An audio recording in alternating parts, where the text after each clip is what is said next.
Lunch Buddies, welcome back to Still Kickin'. This is the third and final episode of this one-shot using the sidekicks from Tasha's Cauldron of Everything.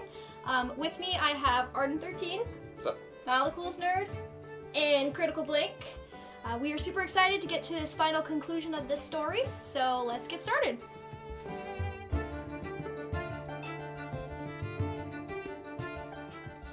Alrighty, so where we last left off, all of our sidekicks got to meet with a Michael Galehar, where you discovered that your once hero companion had worked with him on getting potions of longevity, which basically makes you young again. However, 6 months ago, when he had taken that potion, it actually aged him further. So in payment for the other 2 potions that Woolsey had to take, he agreed to join Michael on his quest to discover pieces of a mural that would help him find a key to a godstone. Last Michael knew, Woolsey was going to one of the Blighted Plains. You got to the Blighted Plains, some fun stuff happened. Wonderful place. Wonderful place. But Wonderful you place. We should visit there again. Yeah. 9 out of 10. 9 out of 10. But you Vacation. did know that the hag that lived in the Blighted Plains gifted him with a telescope that would let him see things that he wasn't supposed to see, and a key to get into the godstone. You turned down her gifts and she offered you gifts to forget about Woolsey and go about your lives. You denied those, brought a Nightwalker to her door, and left. Only other thing was that a strange hornet had arrived and guided you out of the Blighted Plains to a small town called Gilt Wharf, where you were planning on taking a boat that would take you to Murstone, and hopefully find Woolsey there. So, you arrive at the docks of Murstone about 2.5 days later. You've kind of had a good rest since then. And as you approach the docks, you see a charming hamlet in the midst of its morning activities. There is a church that sits in the center of town with short, stout buildings all around it. There are small shops and vendors in the streets, and you see an elderly woman that's telling stories to a group of children. So this is the scene that you walk into. Do you want to do anything arriving into town? Murstone? Mm-hmm. Ask around to see if anyone has seen Woolsey, if Woolsey has made it here. Yeah. Okay. So you see do you go up to one of the shopkeepers, or? More likely, yes. Alrighty. So you go up to one of the shopkeepers. Do you say? Hail, sir! By chance, have you seen a gentleman about yay tall, with features just describing Woolsey? Probably going a little bit overboard in my description of him, verging on, Too much information. Being annoying. So you ask the shopkeepers, and I'll let you know, maybe you ask around for a little while, all of you kind of trying to get a general location, and everyone in town is like, nope, not really. You give a description of what you know Woolsey to look like, and they are like, nope, don't know what you're talking about. Can I go around and ask, I would basically be projecting the image of Woolsey to people, and then after a while I would sort of try to imagine what he would look like several years older, and then project that image into people's brain. He's like, he might look something like this. Able to say, take our description, but like 20 years 20 more. years his senior. Yeah. Alright, let's see here. Maybe like, have you seen maybe his dad? Right, have you seen this person's father? So- The only other question that I would necessarily want to ask is, if you haven't seen this person, description A or B, which road leads to Gilt Wharf? So you're actually in Gilt Wharf right now. This small itty bitty town I thought is we were in Gilt Wharf. Murstone. I'm sorry, in Murstone. You came from Gilt Wharf. Yes. Right. So I'm looking for the road that leads to Gilt Wharf. Oh, I understand. Okay. Start off, you see a shopkeep, and you project this image of Woolsey, what you think he would look like a couple years older. And he kind of gets this strange look on his face, and he's like, yeah, actually, that looks kind of familiar. And then like you see the shopkeep's wife like turn around and be like, oh yeah, I think he was going like up the road up to the coast, and kind of like points off in the direction of road that leaves more north of Murstone. She's like, yeah, I think I saw him moving on that way, kind of slowly, taking his time. So How long ago? Actually, not too long ago, like a couple hours ago. Gone. Yeah, shoots off flying in that direction. Zoom. Do they Yes. have horses by chance that I could rent or be loaned? Murstone's kind of a small town. Most of those horses are like for like pulling carts and things like that. They don't really have any at their disposal at the moment. Fair enough. We're going. What's my fly speed? Your fly speed is 50 feet. Dragon? Pseudo-dragon. Pseudo-dragon sounds like 40 feet. Player's 'Cause you're- handbook has this information. It does, because your Pseudo-dragon. Oathkeeper has a fly speed of 50. Yeah. Pseudo-dragons have a fly speed of 60 feet. Well, there you go. Cool. Your boy Gone. be zooming. I'm shooting off in that direction. So, I'm running after him. There's no way I can Yeah. catch up. Yeah. Same. Yeah, absolutely. So you all begin to run down this path that begins to go north of Murstone. And as you are, way ahead of the pack, Squawking and brain Squawking. screaming fad. you, in the middle of the road, it's not like a road, it's more like a dirt path this way. There is a small child that is in the middle of the path with white hair. It's got a simple tunic on, and they have a small satchel with some scrolls and a lyre on their back. And they're just standing in the road, looking at How you. would a child be carrying a dishonest person? No. Well, you're the first to arrive. Yeah. I would fly up to the small child and be like, "Small child, have you seen an elderly man pass down this road?" And they will try to, like, grab your paw or your claw, Mm-hmm. and they'll just, like, tug on it, and they'll be like, this way, which is off the road, into, like, if you're on a dirt path right now, this is more like a small trail. Can I roll insight? You may. Don't trust children on the road. That is a 19. Yeah, dirty 20. Mm-hmm. So you, looking at this child, it will look up at you, because I assume you're kind of flying. You're flying above it a little bit, and look up at you, and you get this sense of warmth and happiness and calm, and this, like, genuine, like, follow me. And there's like a little side path? Mhm. Okay, I would pull out a little piece of paper and write, follow the side path. Okay. And then I would sign it. Schwen. Well, as you are sitting here talking to the child, you two are, like, a couple feet back, like 60 feet back, and you're seeing Jen talking to a small child. Who's this? Who? It's a small child, and I trust it. And when the two of you come up, much like how when Jen talks, you kind of get pictures and images in your mind, or you get like warm, fuzzy feelings. You get the same feeling, but it's a little different. Just sounds younger. It says, "Hello, follow me." Why does child have brain talk? And we'll begin to walk. We don't have time for this. We don't have time Um, for this. I trust the child. I guess we're following. And seeing it, they'll turn around and seeing that you guys are kind of like, we're in a hurry. Hesitant. Hesitant, yeah. It'll be like, you'll see an image in your mind of Woolsey, old, and kind of walking down the same path that you did, and turning. You'll see him, like, as he's walking, you'll see him turning and looking at the direction that the child is supposed to take you in. Hmm. It'll be like, in your head, you'll feel this, like, Come on. come Come on. Okay, we're going. Okay.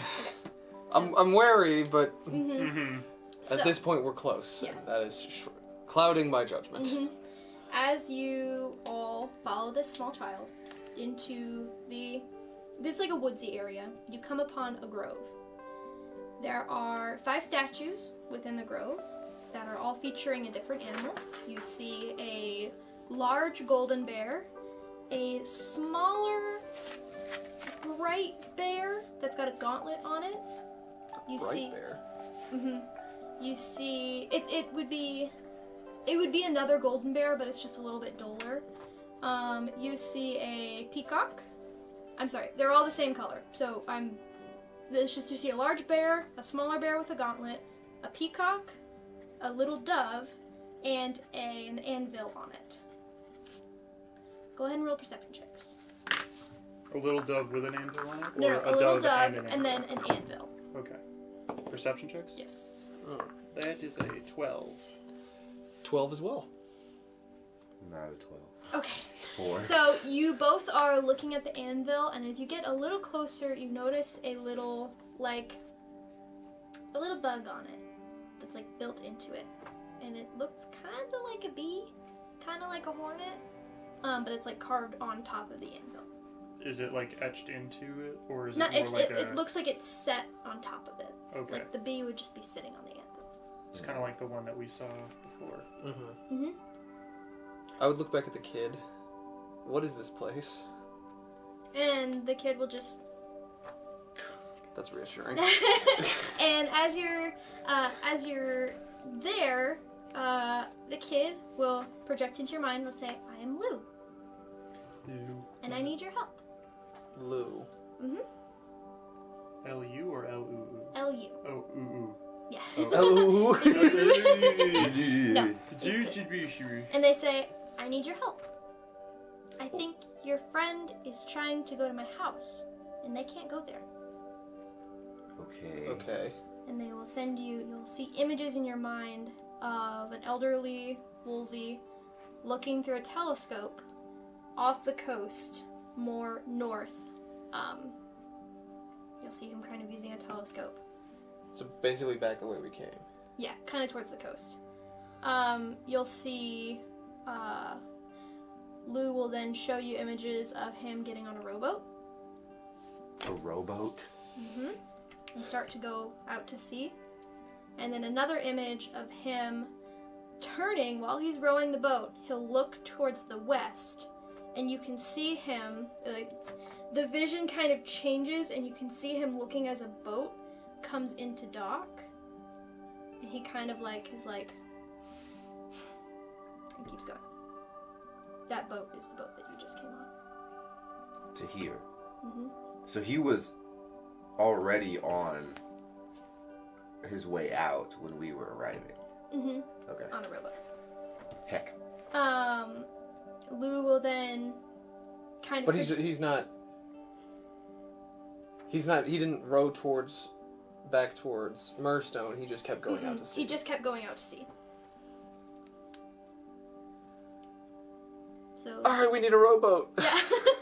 Lou will then kind of communicate to you guys like, he's not supposed to go there. If he goes there, bad things can happen. We will try to stop him. Clearly, we are a little ways behind. And Lou will begin to nod and be like, yeah, good. And then Lou will go up to you, Jen, because you're the first one there, and it will kind of like... I would He wants flap over grabbies. to him. Okay. Yes. And when you get close enough, the Lou will jump up and grab you and pull you into a very, very, very tight hug. Ah! Okay? And give you a small, like, kiss on the neck. Sir, I am a knight. And let you go. Please. When Children. Lou does this, you feel this sudden sense of, like, your wings are flapping a little bit faster. You feel a little bit, maybe stealthier. You feel like, maybe you guys can do this. Like, you got this. Lou will then go up to you, Lindile. Okay. And scoop. And Scoop. it will, like, grab your face, grab your mask, right? And, like, realize it's a mask, and, like, bump it up, and look at your face, is not scared. Like, he'll be like, Rude. here you go. And then, like, right on your nose, or lack of a nose. Yeah. Nose hole. Ugh. And you will also feel this, like, I feel like I know stuff now. Got more stuff. You remember, like, a professor that you worked for at one point talking about this certain spells that you, like, are suddenly like, oh, I could do that. Like, that's easy. Then Lou will do the same to you. It'll just, like, tug on your cloak. Yes.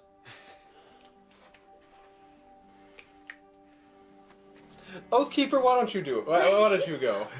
And Lou will then, with inhuman strength, grab your hand and, like, pull you down, and then, like, kiss you on the cheek, and you will feel God, faster, baby.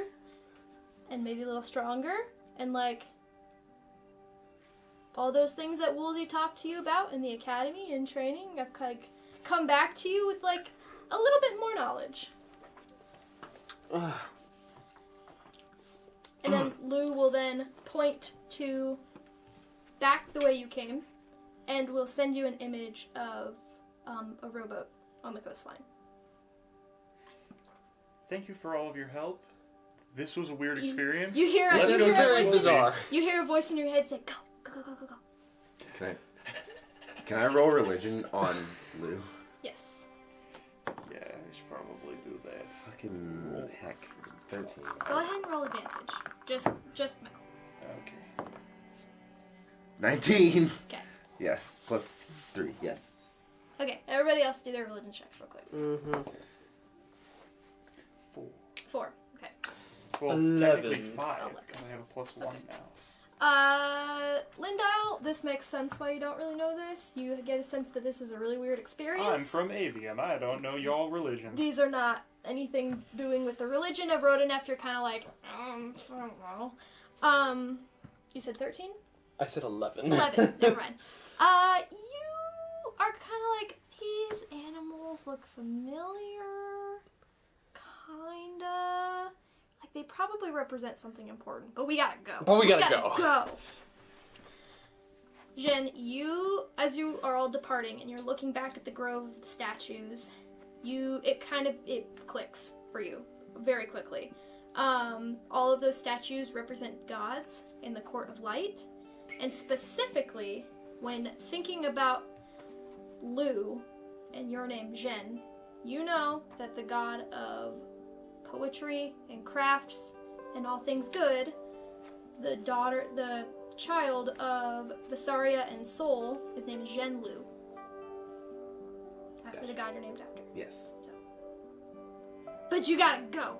So you all are, as you're leaving. Questions. So you all begin to. Give me your character sheet. I'm imaging now. You're not asking the right questions. You all run and you leave this grove, and right off of the road, as you get back on the road you were, and you take a quick turn, and then you see the shoreline. On the shoreline, there is a small rowboat, just sitting there, not tied up. Scrambling. I am scrambling to get in this boat. We look like the Scooby-Doo gang. Like, running one way, run the other way. Like, But yes, you jump. we're on a time crunch. You jump into the boat. Let's split up, gang. And at the very front of the rowboat, there is a compass that has been, like, set into the rowboat. That's pretty sick. You going? Yes. Yeah. Alright. Everybody do survival checks real quick. Is anybody here proficient with water vehicles? I am not proficient in a boat. Ooh, Survival check? Yes. Still 14. Okay. that is a 9. 9. I am also not proficient in water vehicles, it looks like. And Jen? 19. Okay. So, The expert, ladies and gentlemen. Montour is stressing at this point. It's like, we gotta go. You are more focused on the rowing because you are the strongest out of the group. You're the one that's like, let's go, let's go, let's go. Am I the strongest? You are. An 11? Yes. Well, yeah, you're stronger than me. Yes. Oh, So, boy. you two, however, Lindau, you kind of have this, like, you're noticing that when Montour is rowing in the direction that the compass is pointing, like, what you assume would be north, it is easier. And it's a lot easier of a direction. So you're kind of able to tell him, like, hey, no, we gotta go this way, we gotta go this way, as far as where the compass is pointing. You know, the compass is not pointing north.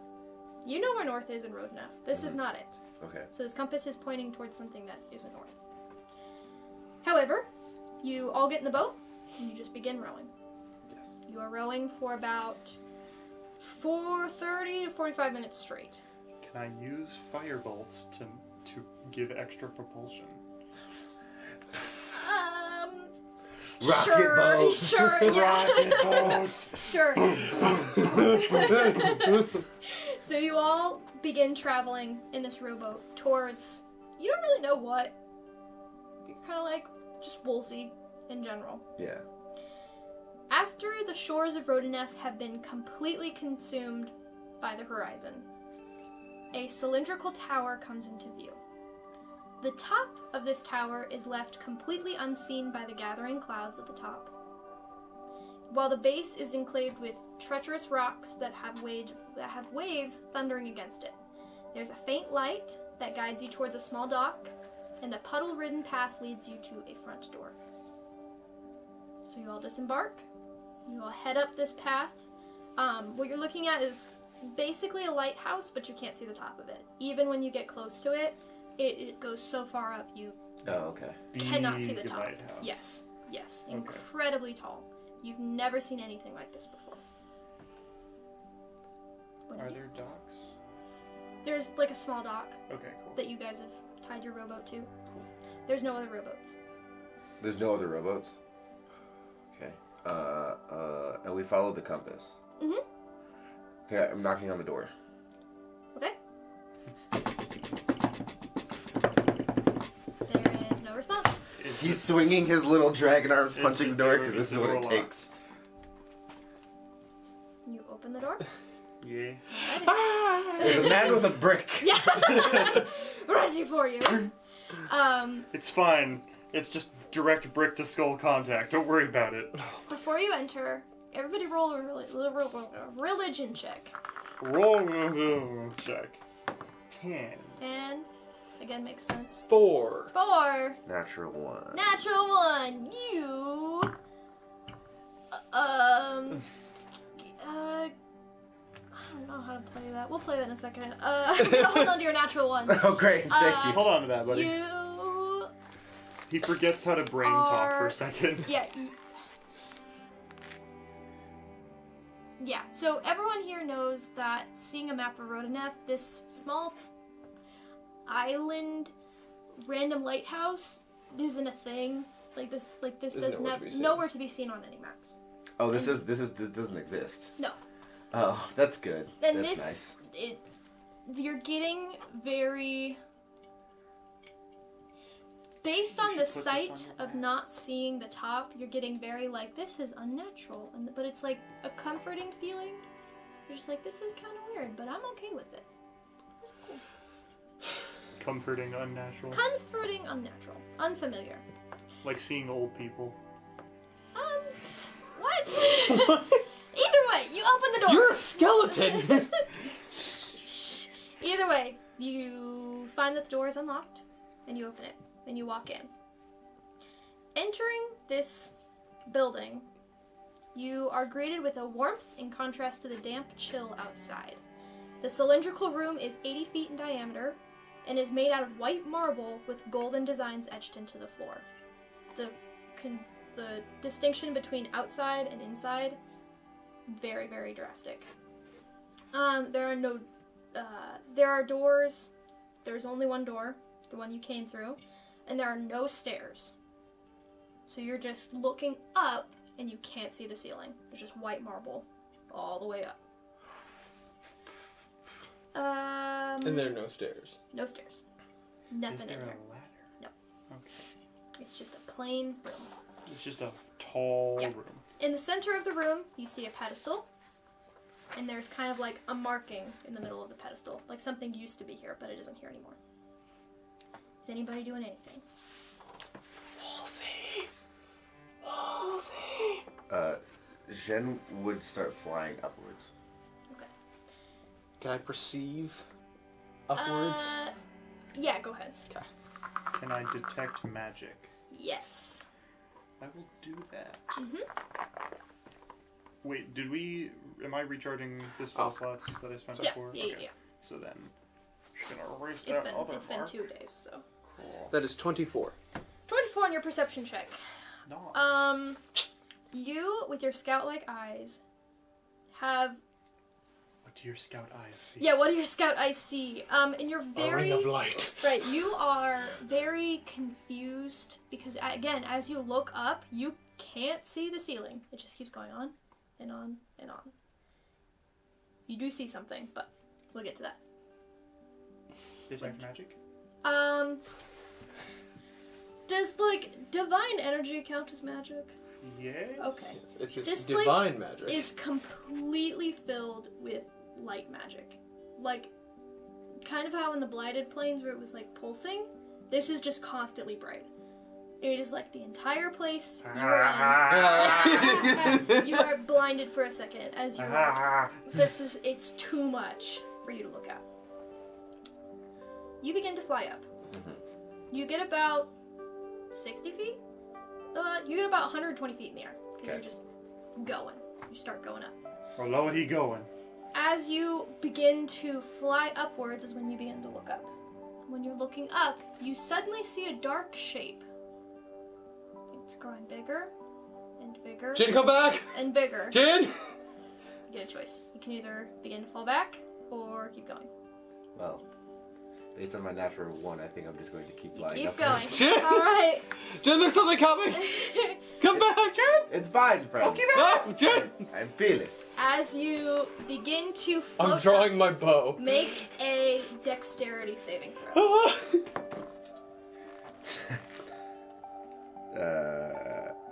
13.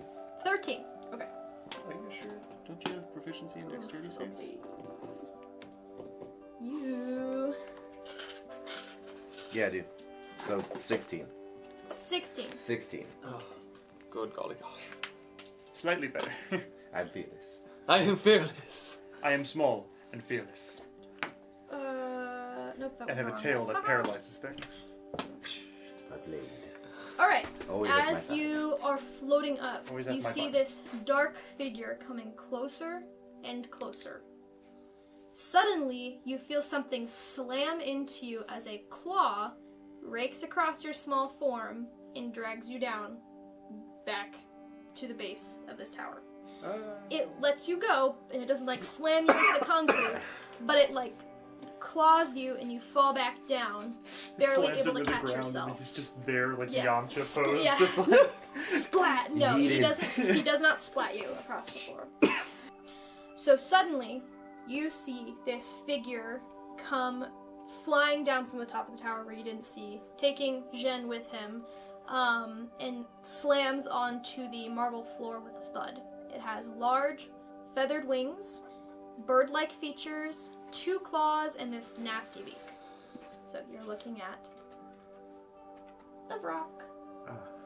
A demon. I'm sure that's fine I hate and good. that. Yeah, it's not pretty. But hate it as here. you behold this creature, Going you home. hear this shrieking voice within your head as it speaks to you all telepathically. That says, "You are already too late. Your hero has brought with him the keys to sow chaos and become an enemy to his own gods. Chaos has found his gateway to the gods and now will destroy them." Roll initiative. Roll initiative. Well, that's probably a bad omen overall. That's probably a bad omen. Okay, so first one to go is Montour. Yes. So as I said before, I already have my bow drawn because I was gonna try to shoot at the thing before it hit Jin. That did not work out, so I am making up for it now. Make those swings. That is a 19 Yes. Hey. on my That will- first hit. That will definitely hit.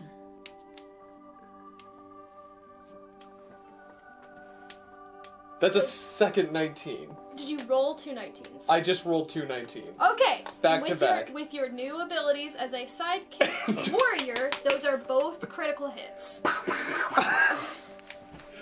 Wrong party of sidekicks, motherfucker. I would say this is over, but that's crazy, but like... Is that a piercing weapon? It is a piercing weapon. Does it have resistance?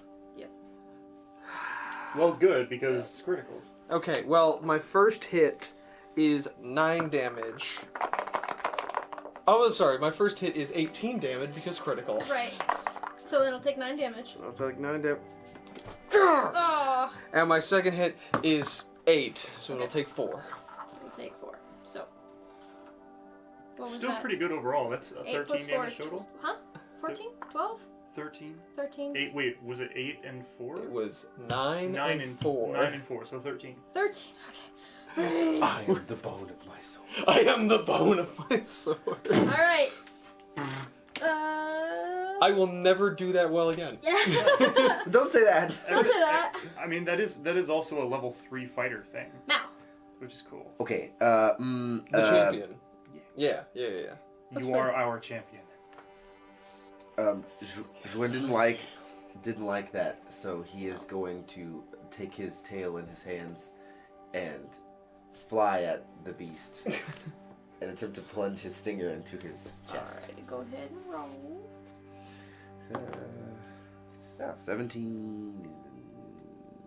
17 and plus 6. It's 20 and some change. It's gonna hit, yeah. 23 to hit. Yeah, that's gonna hit. Alright. 20 and some change. That's 20 and some change. It's important. 5. 5, okay. And he Wait, needs does to your make damage that- dice go up? Don't think. I made it go up because he's stronger and Lou said so. That's fair. Yeah. Lou has made a choice. Lou has made a choice. Lou Alright. is- and I Lou need is a to god. roll, Lou is a god. Constitution, Save. 11. that is a natural 20 plus 4. So he is like, Ow. he damage immunity. I don't even think he can be poisoned. So Oh, yeah, okay. so he like chuckles as you try. I mean, it hurts when you stab him, but he's like when you try and like poison him, it does nothing. Great. Does Awesome. nothing. Great. So- You'll love to see it. You'll love to see it. Alrighty, Oathkeeper. Your Oathkeeper will then fly in. Oof. Whiff it? Not completely. Oof. Oathkeeper is like tries to go in and take 2 swings at him and completely misses. Does not even come close. Buddy. So, I don't know. Oathkeeper, please. Oathkeeper, come on. Why did you not get the kiss from Lou? The next one to go is Yeah, you're right. the creature. The Oh, creature then that's a big bag. goes. Everybody needs to roll a Constitution saving throw. You need to beat a 14. I rolled a 14. Okay. I got a 10 total. Yikes. Natural 20. Well, alright. This is Can really... he, as He's a back, baby. Can he, as a reaction, give Oh, I him can help. Yeah, as a bonus action. Do you want to roll again? Sure. Go for. That is a 14 total now. Beats beats. Okay. We're gonna get you here. We're gonna get you there. Just went and go. Okay. Come on, Oathkeeper. Yes. So, as you do this, the large fiend will then send out this shriek, this shrill that echoes throughout the entire building that you're in. And you feel this kind of like, all of you are like, oh my gosh, what is that? Like, you're kind of stunned for a second, but you let it wash off of you, and you kind of like remain calm and you're fine. You can't really see it because Oathbreaker is just a sword, but you can tell Oathkeeper, you can tell he was like, the creature screamed in this sword's face, and the sword is stunned. Somehow, because he's not immune to being stunned. So It vibrated his metal. He's like, I don't like that. So next is Lindile. Okay. Big ol' scary monster. Yeah. Lyndon remembered how to do a new thing and is gonna go, hey, guess what? I cast magic missile at the darkness. Okay. So I'm gonna do a good old level 1 magic missile just to get some poke and see what that do. And I believe that is... What kind of damage is magic missile? Force damage. Force damage. Oh! Good. As far as I know, nothing resists force damage. No. Magic missile hits every time. No, I know. I'm just rolling. I'm just checking out the dice. So yeah, it's 3d4 plus 3, essentially. Do you need another d4? I'll be fine. So that's a 4, another 4, and a 2. So that is 13 damage. Yeah, 13 force damage, right in the balls. This thing shrieks as you do so. Does it have balls? Well, only one way to find out. check for testicles. A classic. Montour, Roll a it is your testicles check. it is your Fantastic! turn. I am running at this thing and dropping my weapon, dropping my bow, and drawing my sword. I've already declared. Yep, that's what's happening. Okay. He goes square up. I'm going to square up.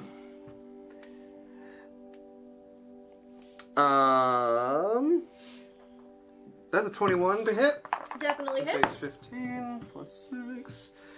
And then a 15. Means it beats. The stress. This today's the slashy boy. It is time. The slashy boy it is time. Okay.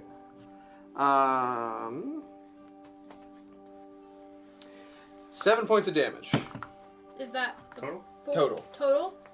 So he has resistance to it. So. His resistance to slashing too. I hate this thing. Yep. I hate it here. I hate it here. Brain. Okay. If only I had taken magic weapon. Okay. If only. Such as life. I never learned that one. I learned more divination. 16. That'll hit. Again with the tail. Keep trying for that poison. That is a 6. Plus damage. plus the dexterity, remember? Oh, 9. 9. Okay. Okay. What do I have to beat again? You have to beat an 11. Oh, you have to beat an 11 or be poisoned. Yeah. He's fine.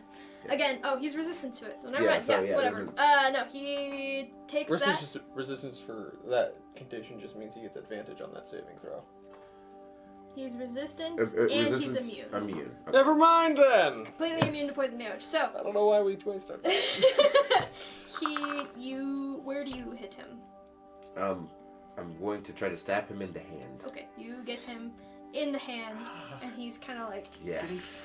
Getting stabbed in the hand with something like with this the big. claws. Yeah, and he's got big claws too, so he's just like. Yeet, friend! Oathkeeper is stunned for this round and very confused. Oathkeeper? But yes, it is now the Vrock's turn. And you see, actually, yes, as he is stunned, you hear a voice in your head, because I think you're the only one that can use swords. You say, he says, I think this would work better if we work together. Ride me! Ride me, let's Ride go! me! Say less. Okay, so now you have a magical sword that can hit him. The rock, now with your stinger in its hand, is going to take 2 attacks against you. He's first going to try to slash you with his other hand, and then Can I disengage? as a bonus action, As a bonus action. you can disengage. I am disengaging as a bonus action. All right. Sir, can I leave? Then you're the one that just ran up on him and just hit him. He's not really worried about the sword at this point, so he's going to try and hit you with his beak. I turned into a cow. Can I go home? Can I impose disadvantage on one of his rolls? Yep, already the first one. Okay, well he's still gonna hit you, but it won't be a natural 20. So Success! That was like, he walked up to you and just goes, peck! right in the eye. All right. To the ground. Just So with his beak, he's going to hit you for 11 damage. Good lord. And then with his claws...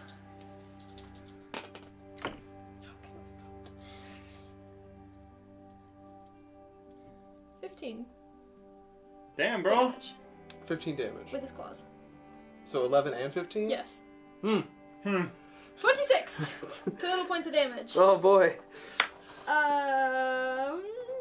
That's what he will do as he begins shrieking and squawking, kind of realizing he's kind of in a predicament at the moment. He didn't think that this... Oh, he didn't think this through, did He he? did not. He did not. He saw a group of sidekicks coming and he was like, dinner, fantastic. He did not realize he'd have to work for it. It's Lin Din, not Din Din. Yeah. It's your turn. Okay, I'ma roll up to its face. Mm-hmm. And seeing his magic missile worked the first time, I'm gonna go right up to its face and point blank it with a level 2 magic missile. Alright. Um, Roll the damage. just gonna take the quarterstaff and just kind of like hit it in the sternum, and then just like, okay, so that's a 4, that's a 1, that's a 3, and that's a 4. Okay, so that's 12 plus 4, so that's 16 force damage, just going boom, point blank. Into his chest. Yeah. Hold this in your chest. Hold Alright. this. Pop. He's not happy about that. Montour. Fantastic. Holding Oathkeeper. With Oathkeeper. This is for my friend. For yourself, you're the one who's taking damage. Go ahead and use advantage as Oathkeeper will now help you in this endeavor. Yeah. Okay. So that's a 15 for the first one. Breaks. Fantastic.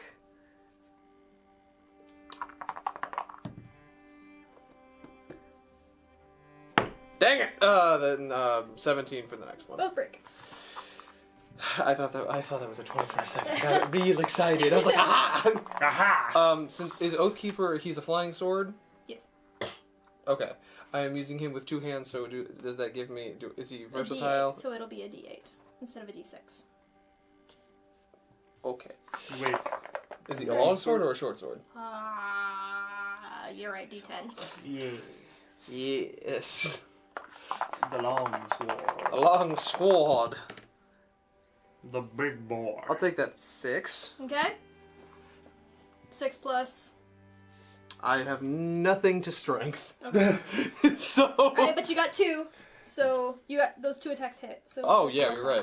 Good lord, stay on it. Go More on. damage. That's just 1. Okay. So 7 damage in total. Okay. All right. Go off, queen. Hell yeah. Your turn. Yes. Once more with the tail. Indeed. Once more with feeling. Slashing valiantly with a 19. Yes, let's go. Alright. Do that damage. 6. Ugh. All right. He is. I'm gonna roll this just in case. Can you help yourself with... He's not looking great, and yeah, he's not looking good at all. So, you will feel Oathkeeper in your hand begin to move on his own. You're still holding on to him, but he will start to move on his own.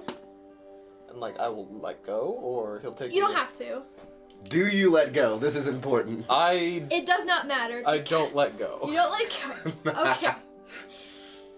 Either way, he will somehow find a way out of your hands as he, like, Twists a little hard.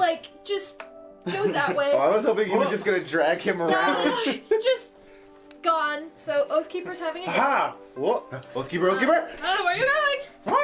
Ah! I Well, suddenly feel like what it is to fly. yes. Oh god. It is the Vrock's turn. Vrock. So, since all of you are within 15 feet of it, Gawain the Vrock Johnson. he will. No, please. Everybody needs to make. A con save? Yeah, no, he's not gonna do that. He's not gonna do that. Okay. Yep, that makes sense. He does not do that. Okay. Why am I not rolling in this? I don't know. Just rolling it. He is going to attack. Did you back up or are you still close? No, I he backed up. disengaged. He You disengaged. I'm the only one in front of him. I'm also in front of it because Yes. I point blanked it with a. Oh, yeah, Yes. that's right. So he's going to attack you with his beak and you with his claws Disadvantage on his attack. on his. So, I have more hit points than you. I can take it. okay. Well, both of you are going to I get can hit. take it. Does a 21s are going to hit you. Yes. So beak is coming at you. Rude. Rude. Do it, Quinn! 13. I can take 13, it. 13 piercing damage? Piercing damage to you. Yep. And Okay. If it was bludgeoning damage, it would have been slightly worse. But- 9 damage to you. 9 slashing damage. Ban. Rattle me bones. Skeletons are weak to And bludgeoning he damage, so he would is have doubled not it. still not looking good. He is like struggling to try and like get more hits in, but he can see He sees. death. He sees The end. He sees the end, but The he's end doing is as much damage as he can before he goes. Montour? Nope. What does Simon? it know? It should be. It's Lindau. It's Lindau. Okay. Well. I mean, what is there to do but try to firebolt him at point blank at this Yeah. point? So do you? That D20 was rolled trying to make a forever. decision. It was It fucking- was like, ah, yeah, no. that was a solid 8 to hit, I think. Okay. So, Would you like to do it again? Maybe that D20 will make up its mind. make a better decision. Come on. That right there is like... That is a thinker. Nope, that's another there- 8. Their D20 says no. All right. D20 made its decision after a while. Yeah. Now we know why you have Now no rolling Montour. here. Yeah. Yeah, now we know. Oop. That one is a... Because I'm reaching down and picking up my short sword again. Mhm. Which is. Unfortunately, that was only a 13. Come on, we gotta last hit this thing somehow. That's a 15. All right. Okay. And I'm using my short sword that's a d6. Okay.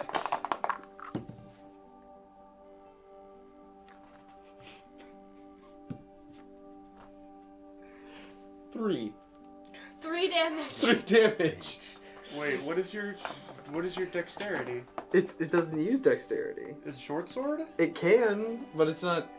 I don't have it written down. Can I use my You dexterity? can. It's 5 then! Okay. You skewer this thing, and it is on its last bit of life, but it is still alive. It is like you have impaled it. It is there. It is 6 seconds away from dying, but it is not dead. Gwen would run over to it No. and smack it with his little dragon hand. Talk, damn you! Where's our friend? Go ahead and roll to hit. roll to hit. Fucking... God damn it. Oh, 16. With that one hit, with that one smack across the face, You can call it a claw attack. The backhand of death is one hit, and this thing just it had 1 hit point, and the backhand will take it out. And And as it dies, as it dies and it breathes its last breath, you see it begin to, like, crumble away to dust. Like, bits of it just begin to, like, fall off. And then just crumbles into a pile of dust on the floor before an unfelt wind just whooshes it away.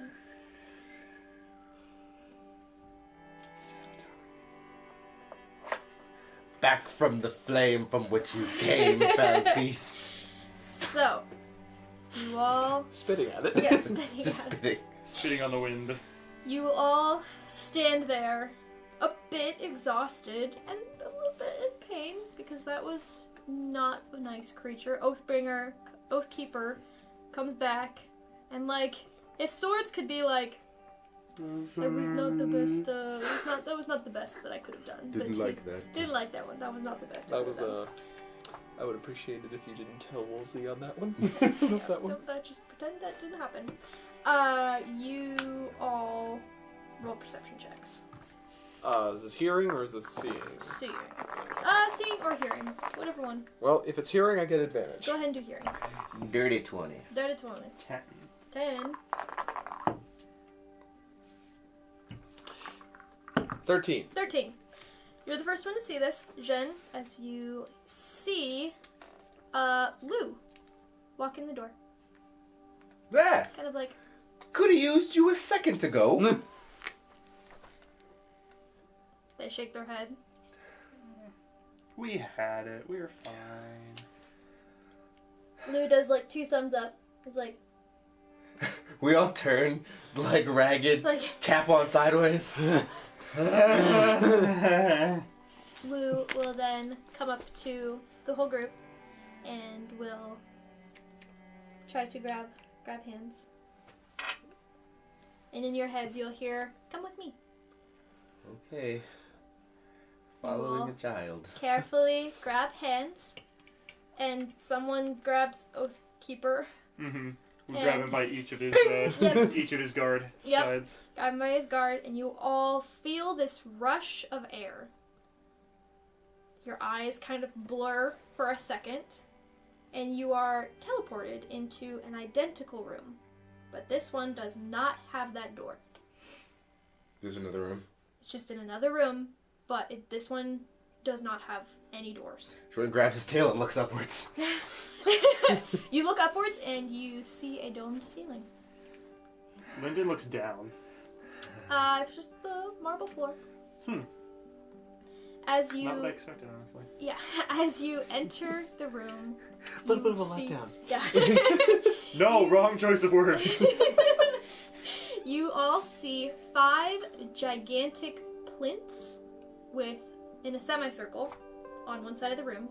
You see 4 marble statues standing on 4 of them, and then one of the plinths is completely empty, like completely flat.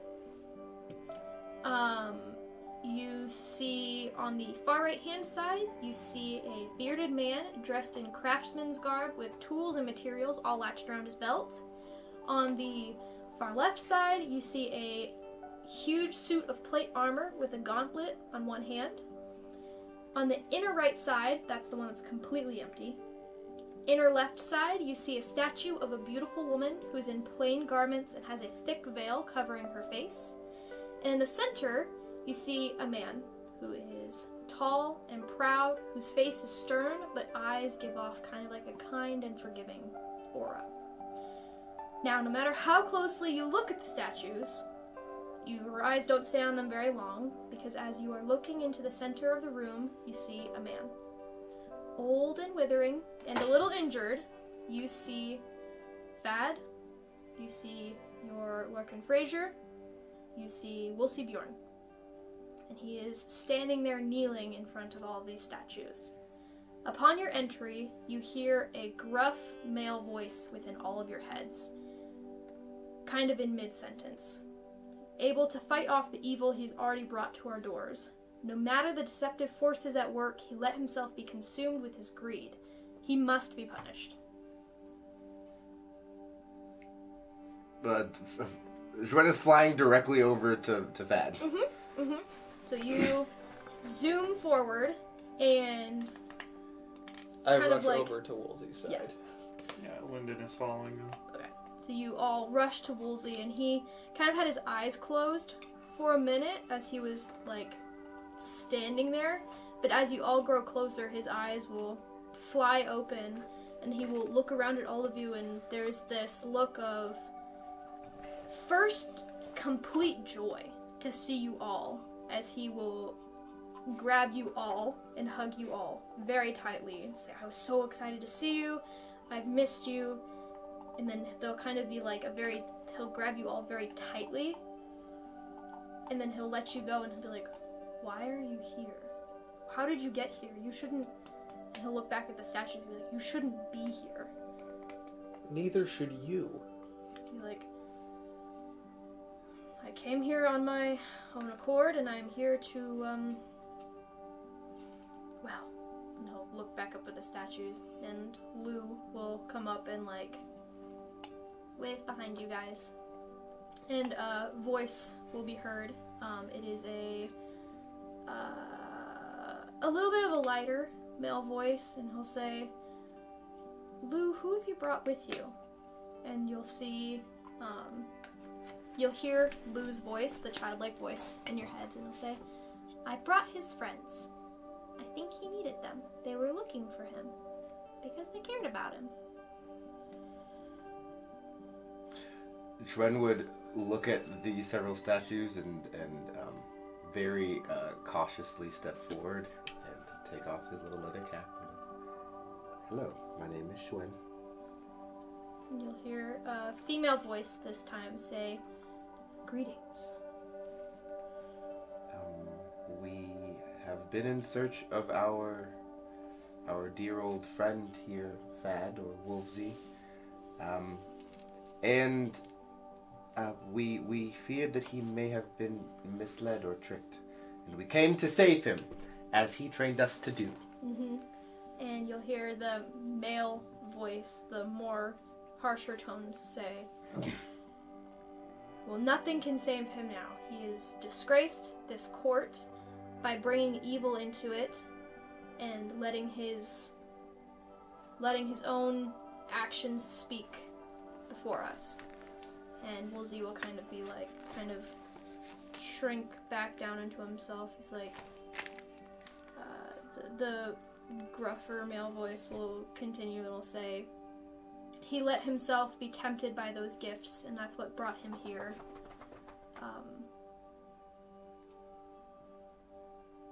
And the female voice will say, it is true that he was unnaturally pushed in this direction, but we can't forgive him for just coming into our court and asking these strange requests. You can kind of tell that there's like, all of them are very lost as to what to do in this situation.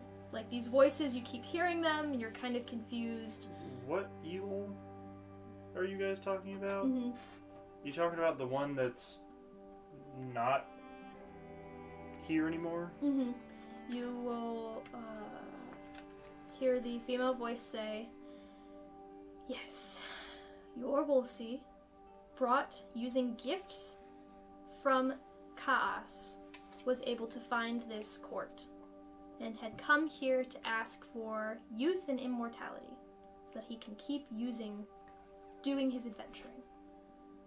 However, once he entered here, he unleashed a demon within it, which, without your help, probably would have stayed here for some time, continued to grow, and become an unstoppable beast within our court. So we thank you for vanquishing that beast. However, to come here, unleash chaos onto us, and then ask for immortality is an unforgivable crime. So what? So Crime? well, so you owe us, is what I'm hearing. You hear kind of like a silence as Lou kind of like looks at you guys and is like, Is that like is that a good? you're like, getting kind of like Lou is not necessarily looking at you guys, but is kind of looking at the statues like, they have a point. Without us, you would have fallen to chaos, yes? My dear friend here just skewered a demon just a moment ago. I did. I did do that. It was a pretty heroic, cool thing. He... Perhaps I could even say that he saved you all from your impending doom. As he was taught to do by... Woolsey. Woolsey! You can kind of see, like, Woolsey begin to, like, kind of be like, I need help with that. Without Woolsey, frankly, you all would have been doomed anyway.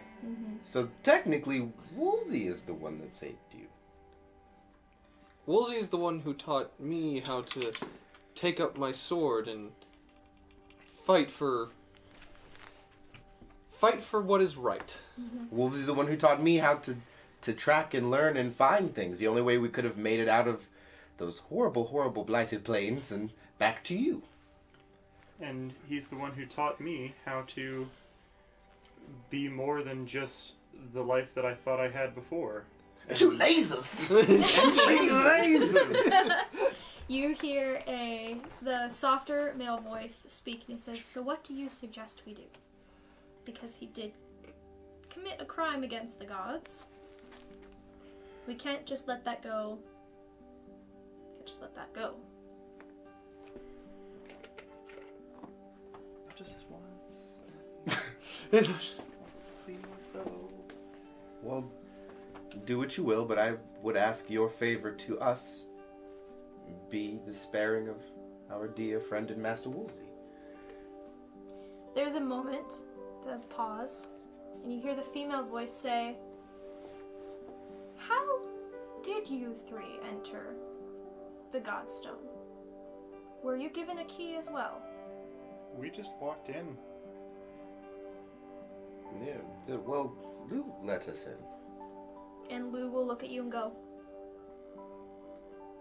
We took a rowboat and we arrived on an island with a very large tower, and then we walked in the tower, and then there was a very mean bird fellow that we dispatched, and now we are here. As you're talking, there's a vacancy within all of your minds. Like, you know that you should be hearing voices, but you're not. Like, another discussion that does not concern you is happening. They went over to Focus Chat Room B. Yes, Focus Chat Room B. They all moved. Does not concern you. That is what so you hear this moment, and you see Lou kind of looking at the statues. And like look down and smile at you guys. So I like what you've done with the place. Yeah. It's very nice. Yes, and so there will be a moment, and then you'll hear the female voice again say, "No one can enter the Godstone Temple unless they have a key or they are considered worthy of entering. Woolsey only entered because he had a key. How you three entered, I guess, is no longer a mystery." Short with his chest, his little dragon chest out a little bit. Entering a Godstone Temple in the days before the Surge, for those that were worthy, were given something.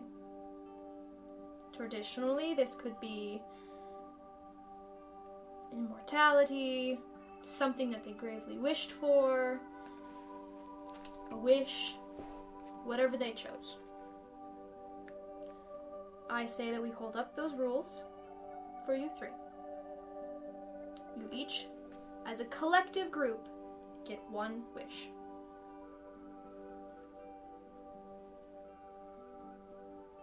Infinite money! You see Woolsey kind of like,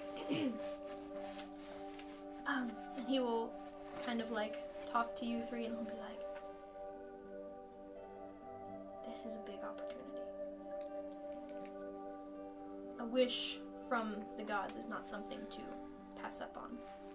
And I know you've come a long journey to come find me," but he will kind of gesture himself, all the wrinkles in his face, the light white hair on his head.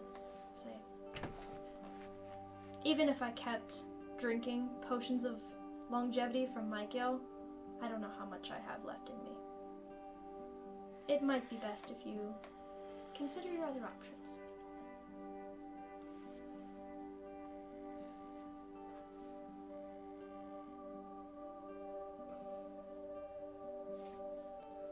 You hear the female voice in your head say, "We will give you time. This isn't a trick.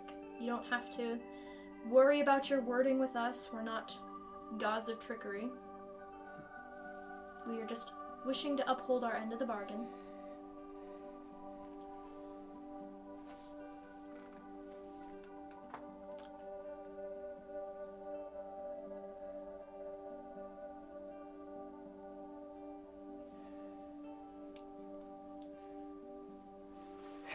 Heck indeed. The grandest of hecks. I want for nothing than to leave here with Wolsey. I don't want anything. I have everything that I need. If I have all of them. Linda. He's taught so many people and so many different kinds of beings how to be something more than just a shrub or just a badger or just a flying or just a flying sword or just a skeleton. He's taught us to be people who can help others, who can... Heck, we went to the Blighted Plains and lived.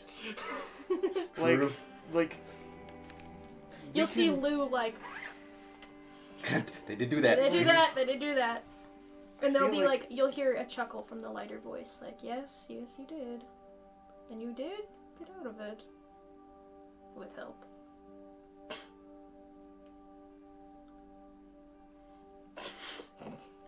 I think the best thing we can do is honor Wolsey and his legacy and bring him back home to all of his proteges and all of the people that he's taught and all the people that he means so much to. I think that would be one of the biggest most impactful things we can do. Zhuen would take his tail in his hand and clutch it tightly and say, "One last adventure." He would turn to Wolsey and say, "One last adventure, with all of your sidekicks together." He would turn back to the statues and say, "Enough strength for one last grand, amazing, dangerous, beautiful adventure with all of his friends." Okay. So you've all have collectively made your case. Mm-hmm. And within your heads you will hear a different male voice. One that is a lot softer, but also just as deep. One that you have not heard yet. And it will say, "Does anybody else have anything to say?" And you'll hear the gruff male voice say, "I still think he should be punished. He came here, brought evil to our doorsteps, and for justice' sake, needs to be treated accordingly." This fucking guy. You hear... All of us collectively, this fucking guy. You hear the lighter male voice say, "I think that it is only natural for a man to want to live longer and live through his legacy, but taking gifts from Ka'as when we have already given him so many gifts is unacceptable." You hear the female voice say, "It is natural for someone to want to be youthful and beautiful for a long time, but this should not continue. It is not normal. It's not natural. You see Blue stand there, and you hear a soft voice say, I'm with these guys. Blue, the real MVP, the ride or die. You hear the, Woolsey doesn't say anything. He's kind of just standing there on trial, basically. And you hear that deep male voice again say, well then I think I've made my decision. Woolsey will be allowed to leave here with his 3 companions for enough strength for one more adventure. It is his choice if he would like to stay within his home, with his companions, or if he would like to travel once again. He will never be able to revert back to his young state. He will stay this age until his death. But he will be allowed to leave here, no punishment. As the 3 of you have convinced me of his good intentions and goodwill. And then the voice also says, however, we can't have you knowing where this place is. It's quite dangerous. So, Lou will lead you home.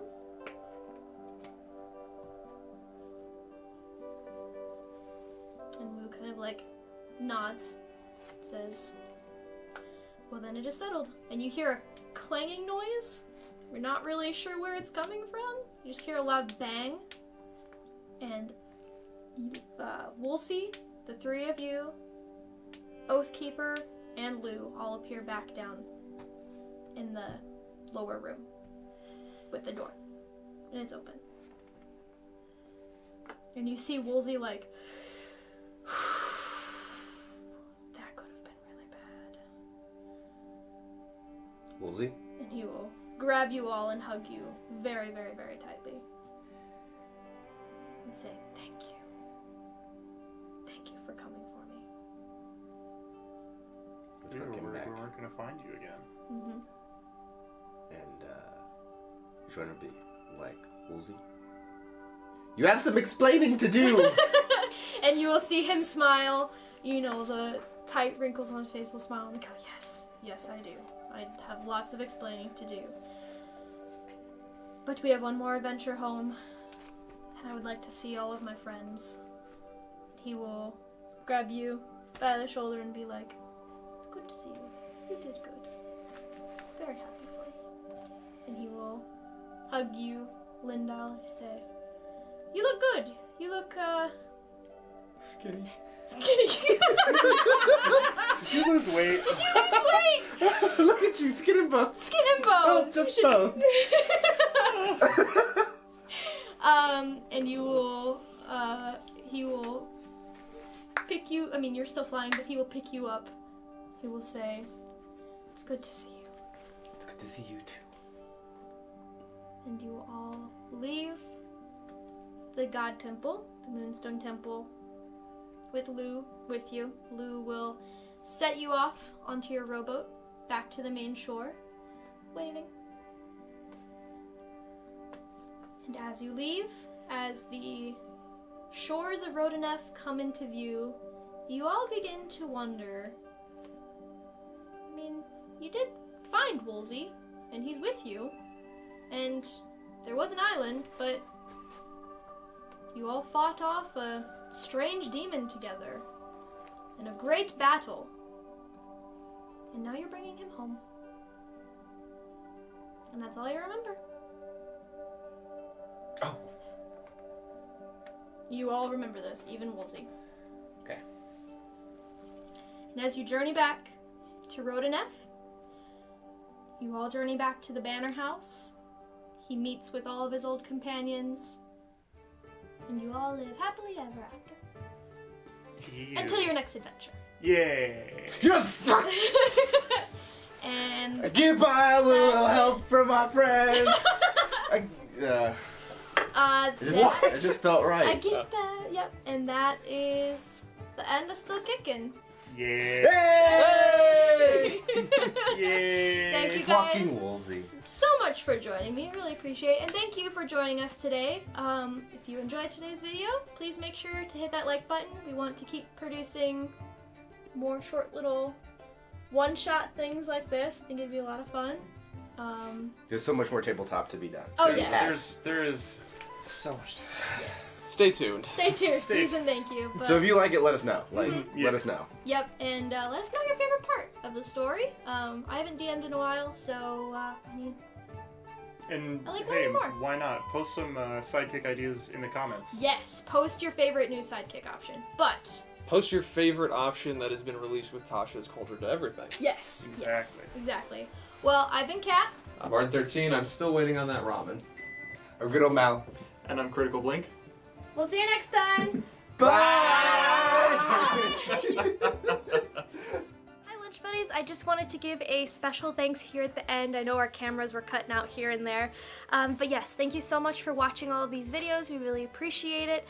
Special thanks to Arden, Mal, and Simon for going on this one-shot journey with us through Theatrum. If you enjoyed any of these videos, please make sure to hit those like buttons on those comments. We want to continue to do these one-shot kind of short-form styles of D&D games or any other RPG games, so let us know if you like them. But yes, I hope you have a fantastic day. I'm Kat, and I'll see you next time.